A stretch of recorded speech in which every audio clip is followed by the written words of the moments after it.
What is good, YouTube? Today we've got another tier list video for you. Today's tier list is going to be based on Melee DPS for Mythic Plus. We recently have just done a ranged DPS tier list, so go check that if you haven't. But as I said, today is going to be all about Melee. We're going to be ranking the specs off of how they perform based on their damage output and how good they are in single target or AoE situations. We're also going to be basing it off utility and how they provide for their group and just generally make the key easier for their group. And the last factor is going to be how tanky they are as an actual spec. This obviously plays into how they perform in higher keys, but this will be true for most keys that you will be running. What's good, YouTube? We just smashed through 1k subs, even though 97% of you aren't subscribed, so sub to your boy for daily Dragonflight content. So let's get it going then. So as you can see, we have all the Melee DPS specs at the top of this tier list, and we're going to be slowly placing them one by one. So we're going to start with the Survival Hunter, which I'm going to whack straight in the C tier. Survival is definitely the worst Hunter spec out of the 3 Hunter specs, that's for sure. I know that this is the only Melee spec. However, if you are a Hunter main in general, you might just want to swap to probably BM. MM's not doing that well either. But in comparisons to other Melees, Survival has some pretty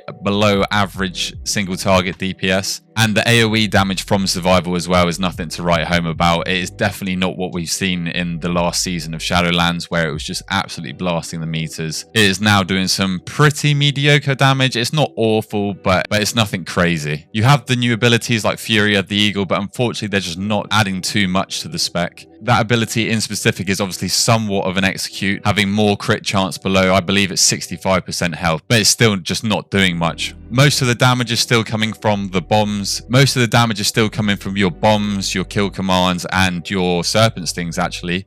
Now the green bomb is going to apply 3 serpent stings too, so that is a nice quality of life change, just to get some more serpent sting dots rolling. However, the spec could just generally use some buffs. It has some decent utility, so obviously being a hunter, it has binding shot, which is nice for tanks. If they need to kite, the tanks can just jump out, and the binding shot is changed a little bit, so now it's actually going to stun the mobs for 3 seconds once they like break the tether. So it's going to give your tanks a little bit of leeway if you do need to kite, or if the group needs to kite for whatever reason. It obviously has misdirection, which works quite nicely off of Survival, unlike BM, where the damage is actually coming from you.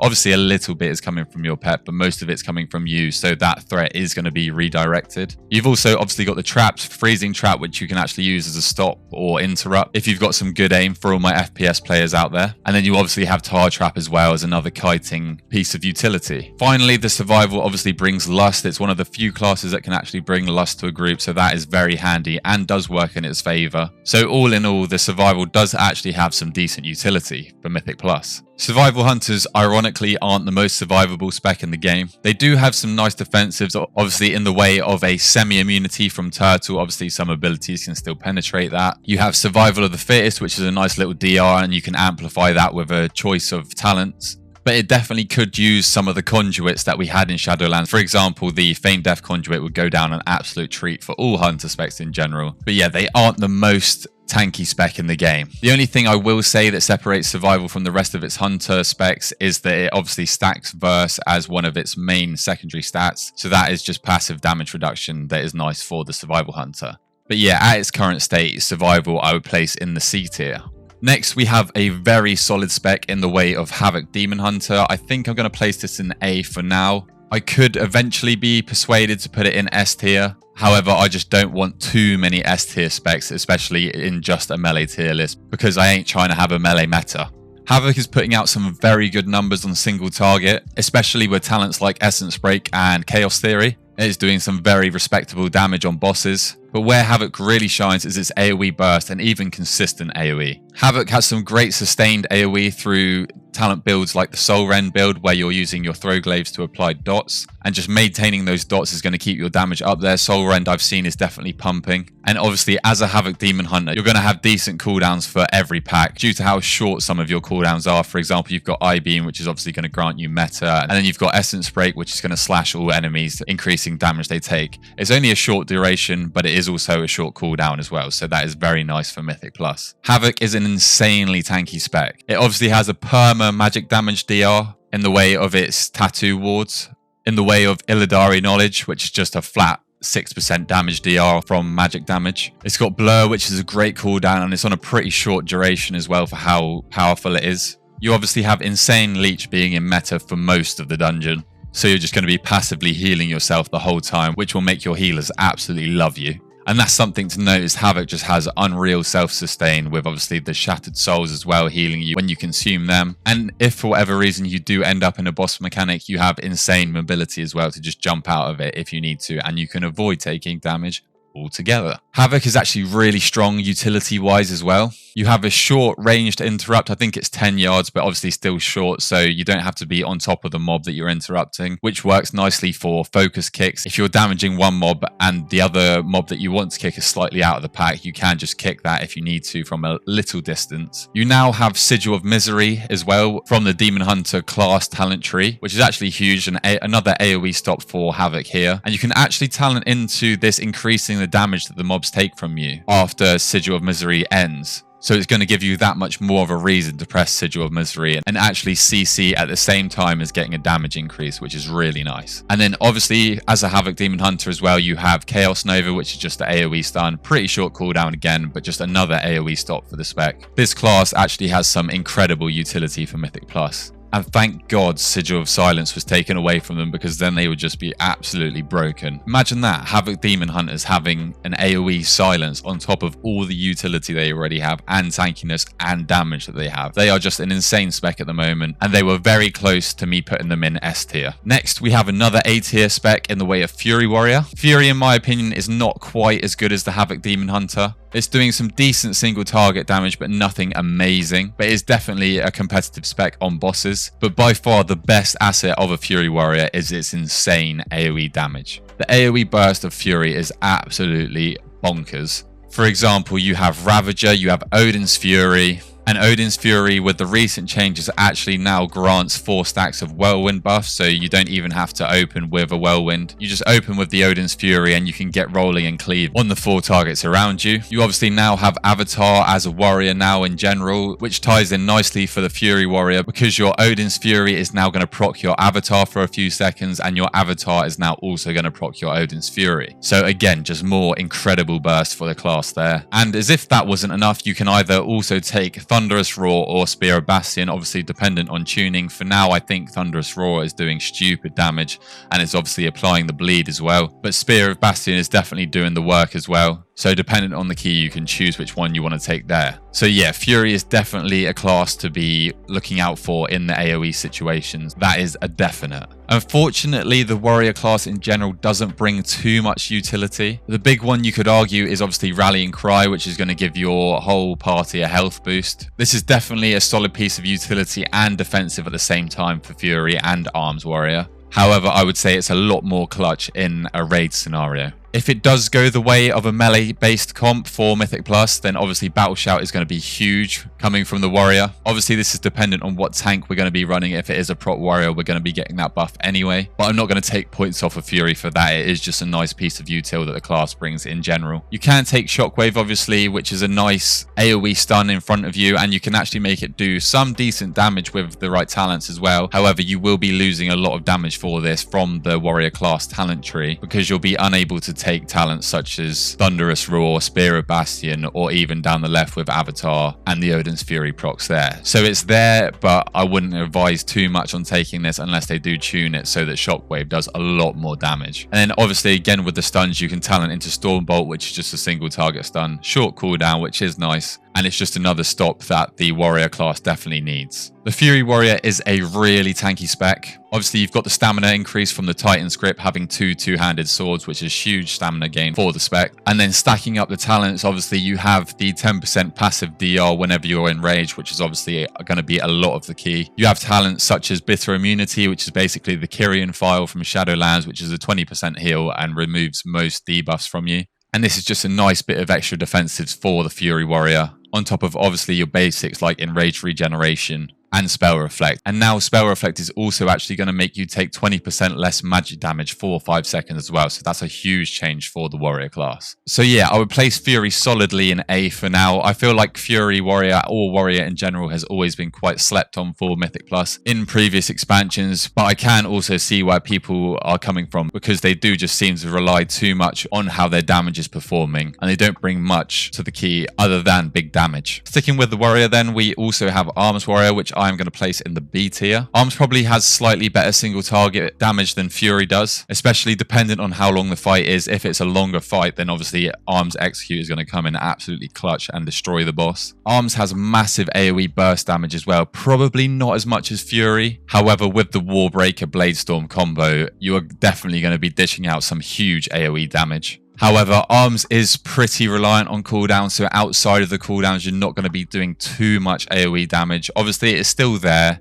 and it has gotten more consistent with the sort of bleed playstyle that they've been playing, with the deep wounds applied by your cleaves, and then obviously the thunderclaps as well, applying rends too. So there is a little bit more consistency there, but unfortunately, it is just not on the same level as Fury for now. Obviously, being a warrior, Arms has pretty similar utility to the Fury Warrior in the way of Battle Shout, which, like I said, is going to be huge if it is a melee meta, but there's not too much differences in the way of utility between these two specs. There are some slight differences, however, with the defensives of both the specs. Arms obviously has Die by the Sword, which is actually really underrated for the Arms Warrior. When you're charging in and unleashing that stupid amount of burst, Die by the Sword can actually save you many times if you pop it on pull, if you know you're going to be doing some stupid damage, because if you do rip threat, then obviously you're going to be parrying any of the melee attacks from the mobs that you do rip threat from. Obviously, you've got parry intervene as well, which is nice for tanks, just taking a bit of pressure off of them if they do need it. But unfortunately, Arms does seem to have less self-sustain than Fury does. Obviously, Fury just has a lot of passive self-healing through Bloodthirst, Cold Steel, Hot Blood, etc, etc. So yeah, Arms is definitely a solid spec for Mythic Plus. It has quite a good damage profile for this kind of content. However, it is just not performing to the same standards as Fury, so it goes in the B tier for now. Next, we have the Windwalker Monk. Now, I did only want one S tier spec, but I think this and maybe another spec just completely breaks that down. So I will be putting the Windwalker Monk in the S tier. Even after the recent nerfs, it was around a 10% nerf, I want to say. They are still absolutely broken. And they should have received what Enhancement received. Monks still have very good single target damage. It is definitely up there with the best. I definitely wouldn't say it's in line with the best, but it is definitely up there. And for AoE, it's just a whole nother kettle of fish. There's only a few specs off the top of my head that can compete with the Windwalker Monk in AoE. They just do ridiculous AoE damage. And if they get the right procs, it is game over. Their AoE is easily one of the best in the game at this point, and obviously that it comes in absolute clutch for Mythic Plus content. They are ridiculously tanky as well. I didn't actually realise how tanky Windwalker Monks were. But obviously you have the likes of Touch of Karma, you've got Diffuse Magic, Dampen Harm. You now also have Fort Brew, which I'm pretty sure is new. I thought that was only a tank ability before, but I may be wrong with that, but that's another defensive that they have as well now. They are just ridiculously tanky. They have a defensive and offensive button for every situation in the game at the moment. It is ridiculous. So yeah, you will struggle to die on a Windwalker Monk unless obviously you get caught in the Whirling Dragon Punch animation. So don't be pressing that if you know there's a big AoE incoming. The Windwalker Monk also has top tier utility as well. Obviously you have Ring of Peace, which is huge, especially for tanks. If they do need to kite for whatever reason, the tank can just stand in the middle and watch the mobs try and hit him. You also obviously have Leg Sweep, which is an AoE stun on a pretty short cooldown as well, and you can take talents to further reduce that cooldown as well. Again, going back to the melee based comp for Mythic Plus, if that does happen, you obviously have the Mystic Touch, which is huge and seeming to be pretty likely. And obviously you have Paralysis as an extra stop if you need it as well. Or even if you need to skip a mob as well, you can paralysis the mob, then Ring of Peace them out, and then your whole team can just sneak past them. So that is a nice little bit of niche utility for the Windwalker too. Honestly, the list just goes on and on for Windwalker. You also have a load of party buffs as well, increasing your party's avoidance, movement speed, etc, etc. I could talk forever about how good Windwalker is. I think they probably do need knocking down a peg or two. Sorry, Windwalker mains, but it is just the truth. Okay, so next we have the Feral Druid. This is another one of those specs where I would seriously consider putting it in the S tier, but I think I'm going to put it in the top of A tier for now, above Havoc. Again, these two specs could swap around very easily at any point as well. I think Feral just does outperform Havoc just a bit by pure damage. It has some really good single target damage with big bites and big rip damage. And also, depending on what talents you play, I've seen a few builds going around for Feral. If you take Moonfire as well, that is going to be some big single target damage for you as well. But what carries Feral's the most is its absolutely broken AoE damage. It is probably top 2 AoE damage in the game at the moment, especially in Mythic Plus.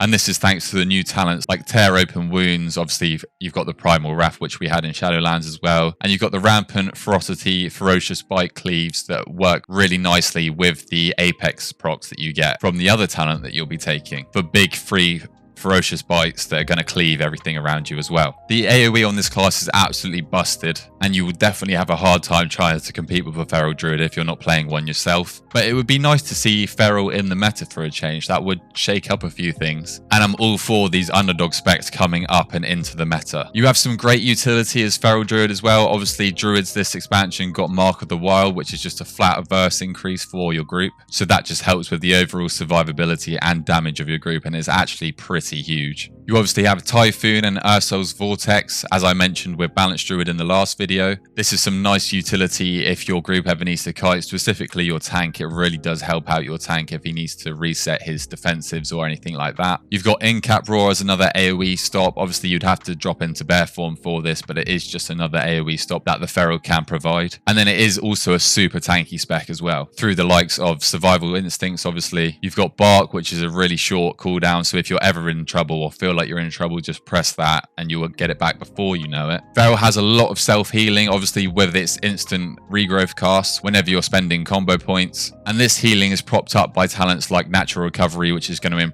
increase the healing that you're doing and taking. And to top things off, you have Well-Honed Instincts, which is just a frenzied regeneration buff. Every 2 minutes, I believe, once you hit 40%, you'll get a frenzied regen proc, and that will heal you for around 30% of your health. And then if worse comes to worse, just drop into bear form. You're going to be so tanky, and you're probably not going to die from whatever was going to kill you anyway. So yeah, Feral, super tanky, great utility, and absolutely bonkers damage, specifically in the way of AoE. It could very easily be tipped into the S tier.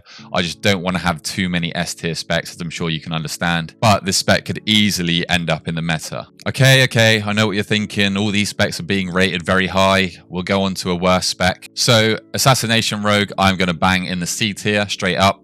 It is above Survival just from being a rogue, and Assassination actually does feel better than it has before in Mythic Plus. This is thanks to talents like Indiscriminate Carnage, where you're going to easily be able to spread 8 Garrotes and 8 Ruptures every 1 minute. So that's pretty much going to be on every pack, getting those out and doing some big dot damage to the 8 mobs. Bizarrely, Assassination Rogue is actually not doing great single target damage either, or nothing like we're used to. Obviously, we're used to Assassination being that kind of raid / single target spec, dealing big single target damage. Obviously, Vendetta has been reworked now to be Deathmark, but the single target damage definitely feels lackluster at the moment, especially compared to the other 2 rogue specs. And although I just mentioned about the new Indiscriminate Carnage, the AoE damage is actually pretty shocking as well, and not the good kind of shocking. Obviously, being a dot sort of base spec, that doesn't help it anyway in Mythic Plus, because it takes time to ramp, whereas other classes are just running in and bursting 300k. But unfortunately, at this current state, you're just never going to choose an Assassination Rogue over the other 2 rogue specs, that being Sub and Outlaw. In saying that though, obviously being a rogue spec, you have some great utility, arguably the best in the game. You obviously have Shroud, which is massive for Mythic Plus if you do need to skip any problematic mobs. Again, for skipping mobs, you've got Sap as well, which is one of the only 3, I think it is now, abilities that actually don't put you in combat when you walk past them. If it's sapped by a rogue, imprisoned by a demon hunter, or now I believe also Evokers have an ability called like Deep Slumber, where you can just walk past the mob, so that is nice. Obviously, Hunters can do it, but it's not as reliable, and other specs as well, like Mind Soothe from the Priest. But it is just that much more reliable from the Rogue or the Demon Hunter with their toolkit. Some niche utility to the Assassination Rogue is obviously with Iron Wire, your Garrote is now going to silence the mob for 6 seconds and also reduce its damage. So at the start of the pack, mobs are going to be doing a lot less damage because of the Assassination Rogue, because obviously you can get, I think, 3 or 4 of these Garrotes out. Depending on if your Vanish is up, you can probably do more, because with improved Garrote, you can use this out of stealth for 3 seconds as it doesn't incur a cooldown. So that is actually really nice for the Assassination Rogue, especially if you've got some caster packs. Obviously, being a rogue, you just have unlimited stops as well in the way of Cheap Shot, you've got Kidney Shot, you've got Blind if those stuns don't work for whatever reason. So yeah, as we know, nothing is getting a cast off when a rogue is in the party. And then Rogue is obviously also arguably one of the most tanky classes in the game in general as well. You have Evasion, Cloak, Feint, which is going to reduce your AoE damage taken. I actually cannot believe that that used to have no cooldown. You could just spam that. That is absolutely broken. But thank God they fixed it, because now it does have a cooldown. And then obviously the big one is cheat death as well. For whatever reason, if you do get hit by a mechanic, you do have that one cheat death every 6 or 7 minutes. Can't remember which one it is, but you will be able to just cheese a mechanic basically. And sometimes you can proc this on purpose if you need to squeeze out that extra little bit of damage. I've seen JPC do it many times on Rogue. And one last thing to mention is obviously you can get the 12% leech from the leeching poison as well. So that's just a nice bit of extra self-sustain for the Rogue. So a lot of what I was actually talking about then was for Rogue in general, not just specific to the Assassination Rogue. And that is why I'm going to be ranking these other 2 Rogue specs higher. I'm going to put the Sub Rogue in the top of B tier.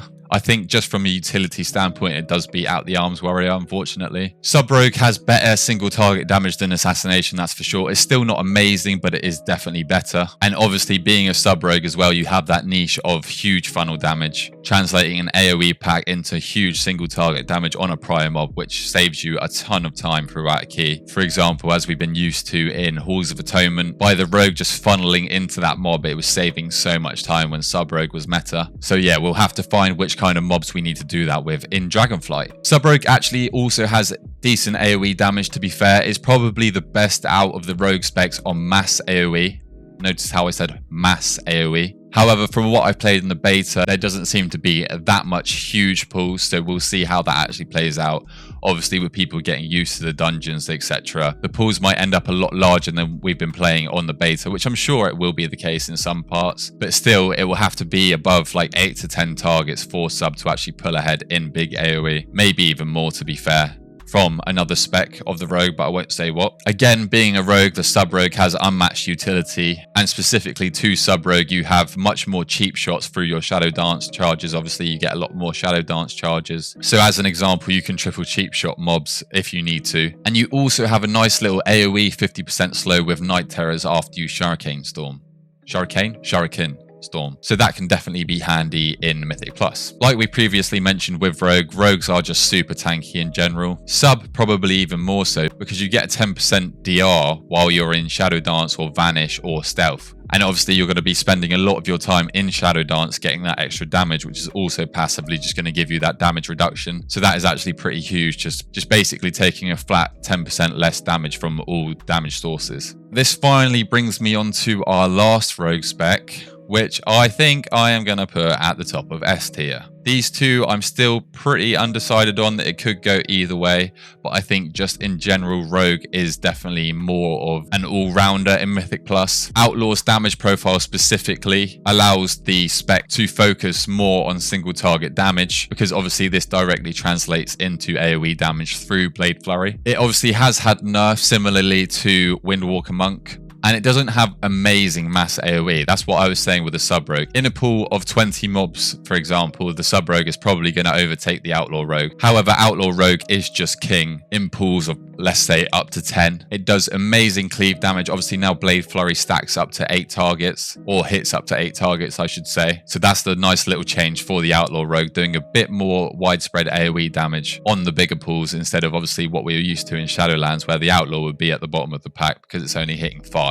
It has great single target damage too as well, which is what I was referencing with the talent points. Whatever single target damage Outlaw has obviously translates very well into AoE as well, because you're just pressing Blade Flurry and then using your single target rotation again. And I can't see it being too much of a problem with massive pools where Outlaw would fall off more than other specs, because I just haven't seen too many points in dungeons where you're pulling 15 to 20 mobs, for example, where Outlaw will get outshined by like the Windwalkers and the Feral Druids in the AoE scenario. This spec can easily top meters if you're just pulling from like, let's say 5 to 10 targets, because it is absolutely blasting. The thing with Outlaw as well, like I've alluded to, is that it is consistent across all damage profiles. So whether it's single target or AoE, it's just always pumping. It never stops. It is so consistent. Obviously you constantly have cooldowns coming back from Restless Blades, so there is just never a down moment with Outlaw, which obviously makes the overall much better. And again, like I've said with the other Rogue specs, the Rogue utility is just incredible. I also did forget to mention, to be fair, for all Rogue specs, now you can get Gouge as well, just as another stop if for whatever reason you needed it, like you didn't have enough already. So that's pretty huge for all Rogue specs in general. And if anything, probably detracts from the Outlaw Rogue, but obviously you're still getting it. And also now you can have Shadow Step as Outlaw as well.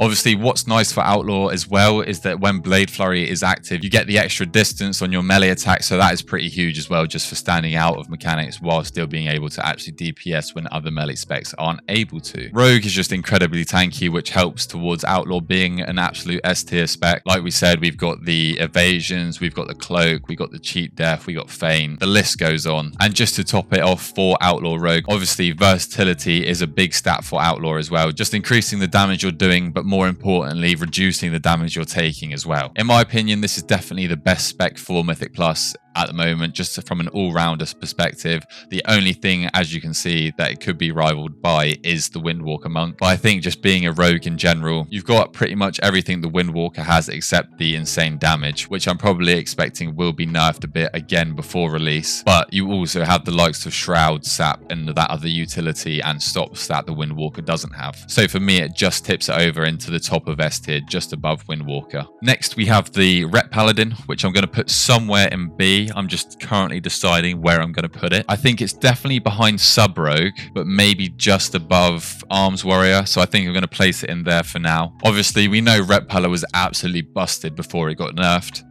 It was doing some ridiculous AoE and single target damage. And now since the nerf, it's still doing some respectable single target and AoE, but it is also heavily reliant on cooldowns, it seems. Saying that though, it does definitely still pump on AoE, so don't get it twisted. I do feel like Rep Paladin has been slept on previously, just because I do feel like it brings a lot of good utility that can help your group out and save your group a lot. Obviously, you've got Blessing of Sacrifice, you've got Blessing of Protection as well. You've got Hodge for a single target stun. If the mobs are undead or demons, obviously you've got the AoE stun as well from Wake of Ashes. You can also now talent into Blinding Light, which is obviously another AoE interrupt. And also, Paladin now got a CR as well, which I think is absolutely mental. They were already such a utility-heavy spec, or class in general, and now with a CR as well, that is just going to help them out massively for all forms of content. Rep Paladins are pretty tanky as well. Obviously, they have the original immunity in the form of bubble. You've got the off heals or the self heals with Word of Glory, but obviously you're going to be losing some DPS for that. And then you have some small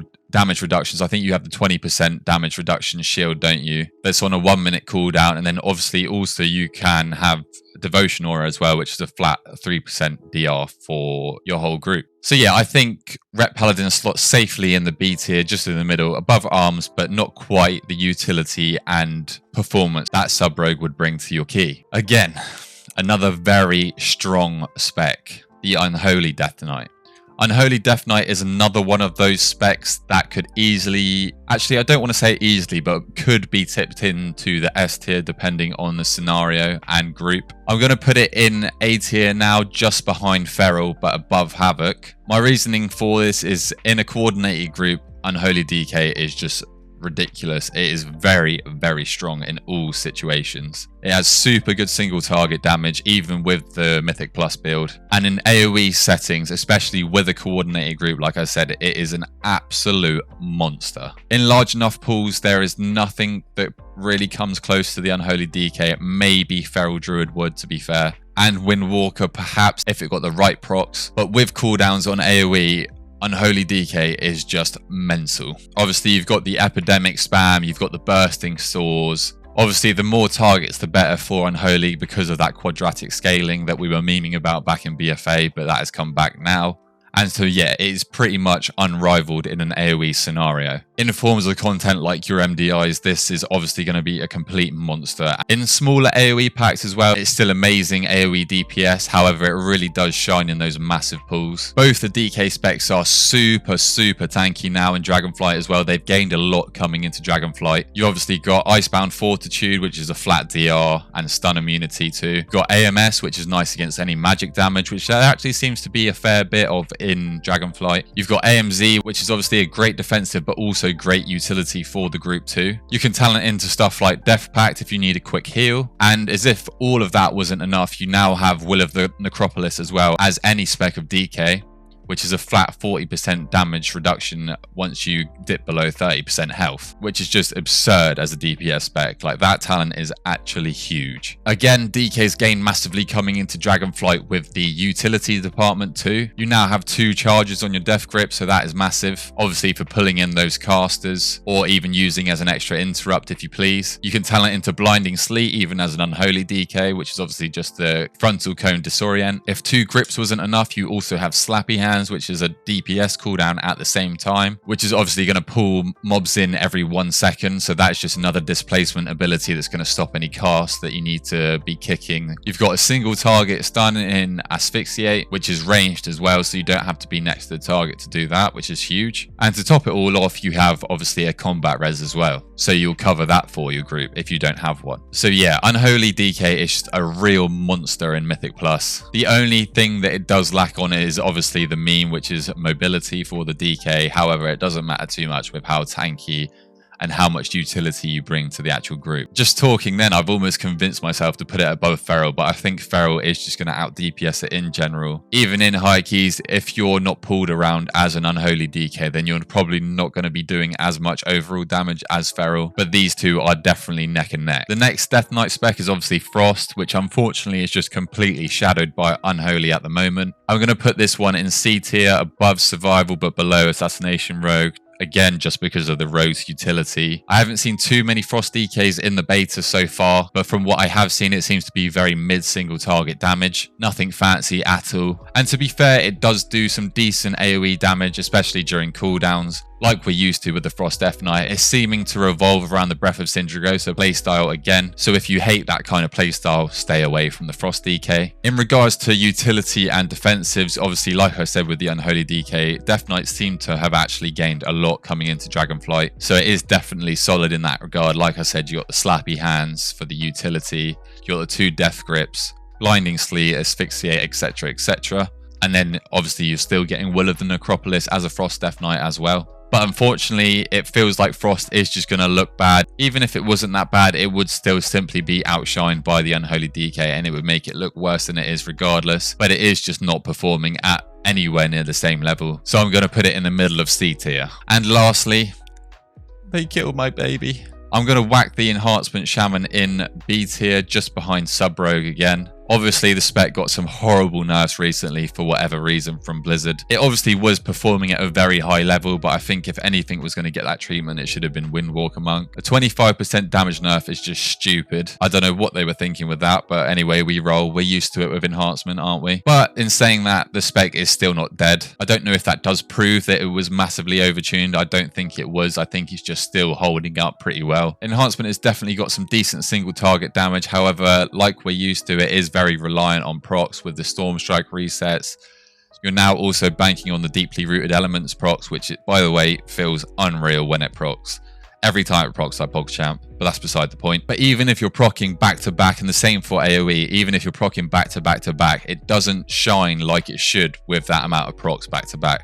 Like, I feel like if you're getting 3 Ascendance procs back to back, any back-to-backers, then if you're getting that lucky, enhancement should be near the top or top by quite a bit, because then that makes up for the downtime when you're not getting those procs. Its AoE isn't awful, but it's nothing like it used to be. It still does some respectable damage with your cooldowns. You're getting your Feral Spirits back literally every pack, sometimes twice a pack still. So that is nice that they haven't nerfed the gameplay loop in that sense. And like I stated, for Elemental Shaman actually does have some amazing utility specifically for Mythic Plus. You've obviously got Earth Elemental, which can completely save your group if a pull does go wrong, or if your tank dies, just whack down the Earth Ellie and it's going to tank everything for you, no problem. Obviously, being a shaman, you have your totems. You now have Stone Skin Totem, which is new in Dragonflight, which is a 10% DR for your party, which I feel like is actually pretty underrated for Mythic Plus right now. You've got your Cap Totem, which is a stun, but obviously the Cap Totem does have that tiny delay when you press it. Earthbind Totem, if you need to kite, if your tank dies or needs to reset its cooldowns, just whack down the Earthbind Totem. It's going to help him out a lot. And that's the beauty of these new talent trees, is depending on what dungeon or content you're doing, you can swap out what totems you're going to need for specific dungeons. For instance, if there's a fearing mob in one, you can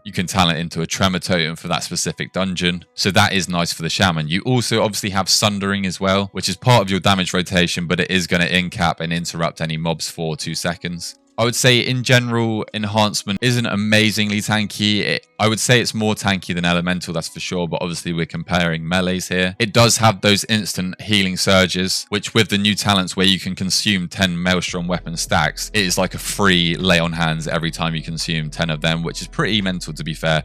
Obviously you're going to lose a lot of damage from that though, so you don't want to be doing that too much, but in those scary moments you can just pop a healing surge on yourself or your group, throw out some off heals and save your group that way. I know I've definitely done it a few times when playing on the beta. And then you have new talents like Plains Traveler, which is going to reduce the cooldown of your Astral Shift and make the duration longer, or you can just flat increase the damage reduction that Astral Shift gives with that in that talent choice node. You have to choose between either of the two, where normally I go for Plains Traveler, but if there's something that is going to one-shot you, then you can take the other one. But yeah, the Shaman in general obviously has gained a lot coming into Dragonflight. I think everybody would agree with that, and so I'm going to place it in the upper tier of B. So this is my current rankings for all the melee specs in Dragonflight 4 Mythic Plus. I'm just checking that I'm not actually missing any. Nope, we seem to be all good. Okay, so yeah, so we've got Outlaw and Windwalker in a league of their own. It is close with Feral and Unholy DK in the top of A tier as well. And then the specs that need a little bit of love, or a lot of bit of love, is obviously your Assassination Rogues, Frost DKs, Survival Hunters. And then other than that, they seem to be pretty well balanced. Obviously, there's always going to be the outliers and the better specs. That's just the game. But yeah, Outlaw and Windwalker are definitely looking to have a solid place in the meta if this is how it goes live. Obviously, we're still basically a month out from Dragonflight, so there is massive room for change here on all of these specs. I low-key am expecting a bit of a nerf on maybe Windwalker and perhaps Feral Druid as well. But obviously, yeah, this tier list could be subject to change depending on what Blizzard do with the different classes. I do also want to state very clearly that any of these classes are going to be able to complete any of the content in the game. This is obviously just a tier list based on what's going to be the most optimal classes to complete that content, specifically higher keys in Mythic Plus. But you're still obviously going to be able to clear most of the content on even the C tier specs. There's nothing on both of my tier lists. I haven't put anything in the D tier because I don't think anything is that bad. But yeah, I just want to make it known that all of these classes are still good classes. There's just some that are performing better than others. For your weekly 15, any of these classes will do more than fine. So let's not be elitist and give the Survival Hunter a chance, shall we? But yeah, if you enjoyed this video, please feel free to drop a like, drop your boy a sub. We just hit 2k subs, which is unreal. And let me know in the comments if you have any differing opinions. I don't think I messed too much up on this tier list like I did with Demo in the previous tier list. Forgive me, Demo Locks, please. But yeah, let me know if you think Frost DK is an S tier spec. I would love to know and hear your reasonings for that. And until next time, catch you later.